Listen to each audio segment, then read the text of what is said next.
I Like a Look of Agony by Emily Dickinson. See my channel on YouTube for more on American literature and grammar. I like a look of agony because I know it's true. Men do not sham convulsion nor simulate a throe. The eyes glaze once, and that is death, impossible to feign. The beads upon the forehead by homely anguish strung. This will not be a complete analysis of the poem. However, I will be able to give you a brief look at the poem, examining some of the important parts, as well as looking at the meter. Here is a brief look at the meter.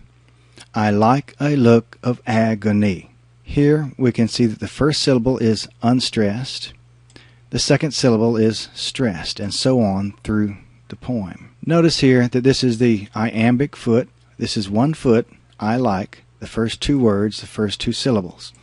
We have four of these, as you see in the first line.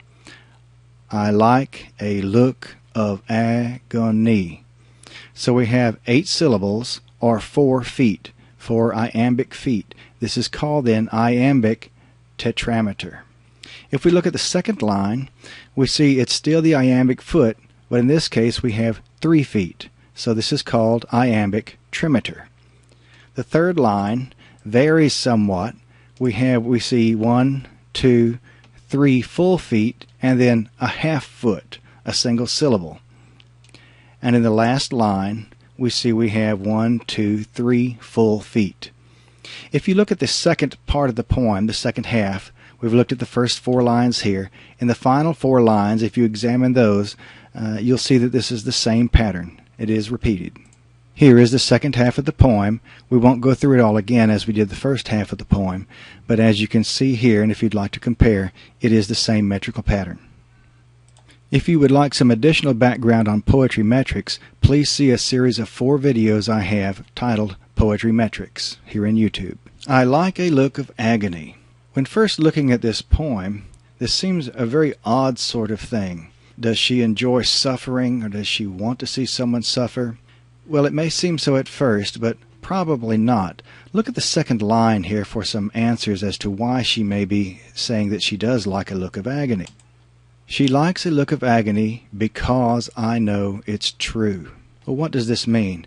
Do we always show our true feelings when we talk to other people? Do we smile when sometimes we don't feel like smiling, or pretend to be something at other times when we are really not that something? This is likely what she's getting at in the poem, because I know it's true. When someone is suffering an intense pain, the throes of death, as this poem points out, that person is not faking it. This is the real person that we see. In the third line, men do not sham convulsion. In other words, they don't fake this sort of suffering and agony of the body in convulsive movements. And the next line, nor simulate a throe, the throes of death. Spasmodic movements of the body as the body finally dies. These are things that we just cannot fake very well. The eyes glaze once, and that is death. Of course, when we get to this point, there is no way to fake something like this. When the eyes glaze over, there is no more life within the body, then certainly that is impossible to fake.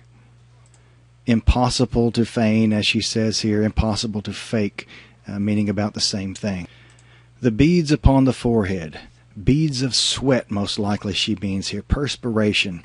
When we see someone in physical agony like this, then very often sick, someone dying, then the perspiration beads up on the forehead. By homely anguish strung. In other words, the anguish of dying. And remember, in the time period she's writing, most people probably would have died at home, not particularly in a hospital or a hospice or something like that as we typically see today. They would have been much more likely to live their last minutes at home. So it's not so much a poem, at least as I see it, that Emily Dickinson is saying that she enjoys suffering. Not at all. But more likely that she is either having difficulty reading people at times, or feels like she has been imposed upon often, and people are not true. Only in this, the last of life, that final agony, can she be certain that people are really true, that what she sees in a person really is true. It's sort of a sad commentary in a way, but that seems to be where she's going with the poem.